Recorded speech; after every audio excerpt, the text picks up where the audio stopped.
This channel does not promote any violent, harmful, or illegal activities. All content provided by this channel is meant for an educational purpose only.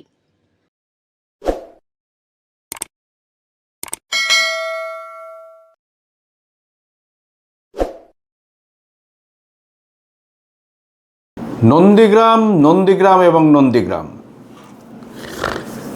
বিশ্ব বাংলা সংবাদ প্লাসে আপনাদেরকে স্বাগত।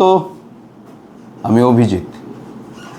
নন্দীগ্রাম নিয়ে বিস্তর উত্তেজনাটা কেন? তার কারণ হচ্ছে 26-এর ভোটে নন্দীগ্রামে কারা কারা প্রার্থী হবে সে নিয়ে ব্যাপক জল্পনা। নন্দীগ্রাম যে এবারের নির্বাচনের 26-এর বিধানসভা নির্বাচনের অন্যতম দ্রষ্টব্য স্থান হিসেবে তৈরি হচ্ছে তার নির্দ্বিধায় বলে দেওয়া যায়।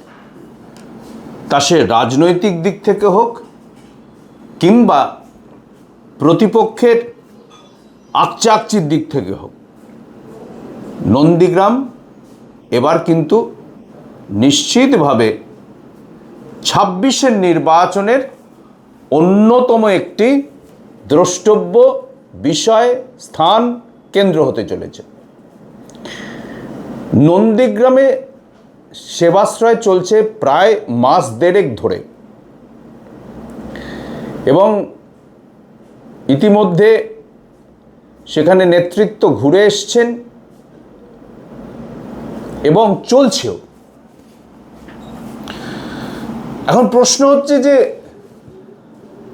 সেবাশ্রয় যেহেতু নন্দীগ্রামে হচ্ছে, একেবারে ডায়মন্ড হারবারের মডেলে তৈরি হচ্ছে সেবাশ্রয়, ফলে রাজনৈতিক মহল বলছে তৃণমূলের তাহলে নন্দীগ্রামে প্রার্থীটি কে? নন্দীগ্রামে তৃণমূলের প্রার্থীটি কে?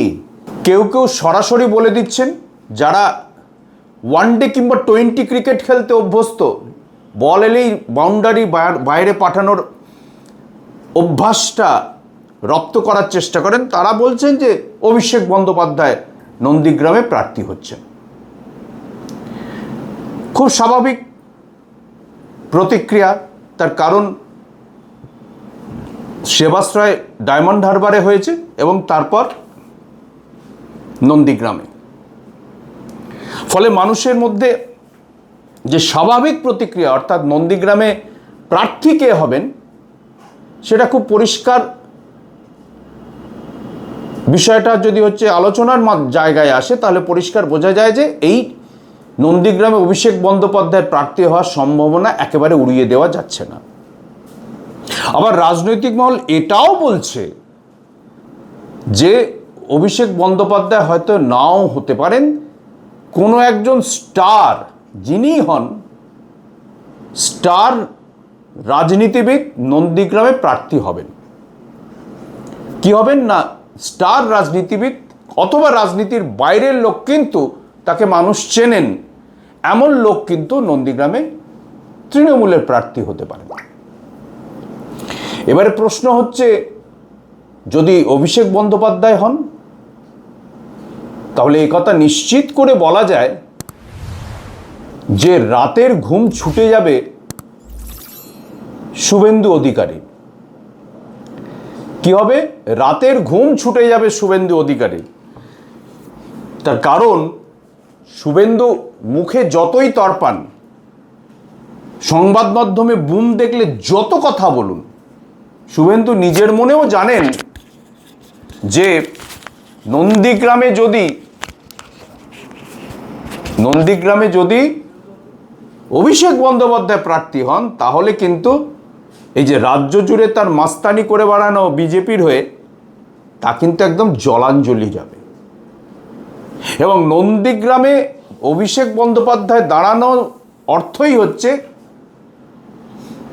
শুভেন্দু অধিকারী হার এবং হার। গতবার শুভেন্দু অধিকারী যেভাবে জিতেছিলেন সেটা জেতা নয়, একেবারে কমিশন প্রশাসন, অর্থাৎ কমিশন, এলাকার যে কেন্দ্রীয় বাহিনী ছিল, তাদেরকে হাতে নিয়ে লোডশেডিং করে শুভেন্দু অধিকারী জিতেছিলেন। মামলা এখনো চলছে, সে মামলার কোনোদিন সমাধান হবে না, পরিষ্কার। আর যদি সুস্থ ভোট হতো হাঁটছিলেনই। ফলে নন্দীগ্রামে যদি অভিষেক বন্দ্যোপাধ্যায় প্রার্থী হন, একেবারে দেওয়াল লিখনের মতো শুভেন্দু অধিকারী দেখতে পাচ্ছেন তার ভবিষ্যৎটা কি হতে পারে। ফলে শুভেন্দু অধিকারী মেলা ভয় পেয়েছেন, এই সেবাশ্রয়কে কেন্দ্র করে মেলা ভয় পেয়েছেন। এবং বিজেপি মহলে ইতিমধ্যে প্রথমে অমিত শাহের সঙ্গে, এমনকি দিল্লিতে সংঘের নেতৃত্ব যারা হচ্ছে রাজ্য বিজেপিকে পরিচালনা করেন, তাদের অনেকের সঙ্গে শুভেন্দু বসেছেন এবং নির্দ্বিধায় বলে ফেলেছেন যে অভিষেক বন্দ্যোপাধ্যায় যদি প্রার্থী হন তাহলে তার জেতার সম্ভাবনা কার্যত নেই। কেননা গ্রাউন্ড রিয়ালিটিটা খুব পরিষ্কার করে বুঝতে পেরেছেন শুভেন্দু অধিকারী। গতবার তিনি যেভাবে জিতেছিলেন সেটা চৌর্যবৃত্তি করে তিনি নিজেও জানেন। এবং অভিষেক বন্দ্যোপাধ্যায় নামা মানে হচ্ছে যে গ্রাউন্ড রিয়ালিটিটা এটাই হবে যে এলাকায় শুধু যে সেবাশ্রয়ের ছাপ পড়বে তাই না, এলাকায় যেভাবে মানুষ হচ্ছে তৃণমূলের নেতা কর্মীরা ছড়িয়ে পড়বেন, এবং সেটা যে ভোট মেশিনারি বলতে যা বোঝায়, যা হবে তাকে মোকাবিলা করার ক্ষমতা শুভেন্দু অধিকারীর নেই, কোনো কেন্দ্রীয় বাহিনী নেই মোকাবিলা করার নয়।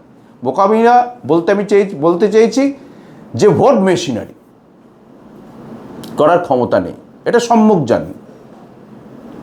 ফলে শুভেন্দু অধিকারী এখন থেকে নন্দীগ্রামের বিকল্প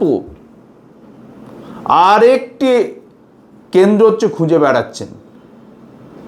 নন্দীগ্রামের আরেকটি বিকল্প কেন্দ্র খুঁজে বেড়াচ্ছে শুভেন্দু অধিকারী, সেফ সিট। নন্দীগ্রামে দাঁড়াতেই হবে। আর যদি নন্দীগ্রামে দাঁড়িয়ে গোহারা হেরে যাওয়ার পর যাতে অন্তত বিধায়ক হওয়ার সম্ভাবনা থাকে, সেই অন্তত বিধানসভায় যেতে পারেন, তার জন্য একটা সেফ সিট খুঁজছে শুভেন্দু অধিকারী। এবং সেটা মেদিনীপুরের মধ্যেই। এই যে বলা হচ্ছে ভবানীপুরে এসে আমি দাঁড়াবো, এখানে দাঁড়াবো, আমি ওকে হারিয়ে ছাড়বো, এসব বাতেলাবাজি, এগুলো পুরোপুরি বাতেলাবাজি শুভেন্দুর। কলকাতার কোনো কেন্দ্রে দাঁড়িয়ে শুভেন্দু অধিকারী ভোটে হচ্ছে প্রতিদ্বন্দ্বিতা করবে, ওর চরম নিন্দুকেরাও এটা বিশ্বাস করে না। ফলে শুভেন্দু অধিকারী মেদিনীপুরের মধ্যেই সেফ সিট খুঁজছে। বুঝতে পেরে গেছে নন্দীগ্রাম শুভেন্দু হারাতে চলেছে। টিভি মিডিয়ায় কিংবা ডিজিটাল মিডিয়াতে শুভেন্দু যা বলেন, এই হারিয়ে দেবো, ওই হারিয়ে দেবো, শুভেন্দু মনে মনে জানেন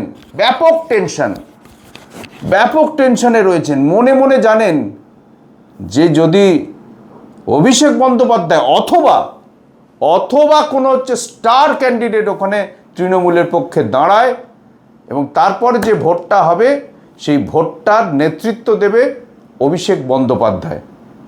এবং সেই ভোট যে কি হতে পারে, গণতান্ত্রিক প্রক্রিয়া সেই ভোট কিভাবে হতে পারে, সেটা সম্বন্ধে সম্যক ধারণা রয়েছে শুভেন্দু অধিকারীর। তাই রাজনৈতিক মহলের খবর যে শুভেন্দু পূর্ব মেদিনীপুরের মধ্যেই একটা বিকল্প আসন দেখা শুরু করে দিয়েছেন। সেই আসনটা কি আমরা পরে নিশ্চিতভাবে আপনাদেরকে জানাবো। ততদিন দেখতে থাকুন আপনারা বিশ্ব বাংলা সংবাদ plus. This channel does not promote any violent, harmful, or illegal activities. All content provided by this channel is meant for an educational purpose only.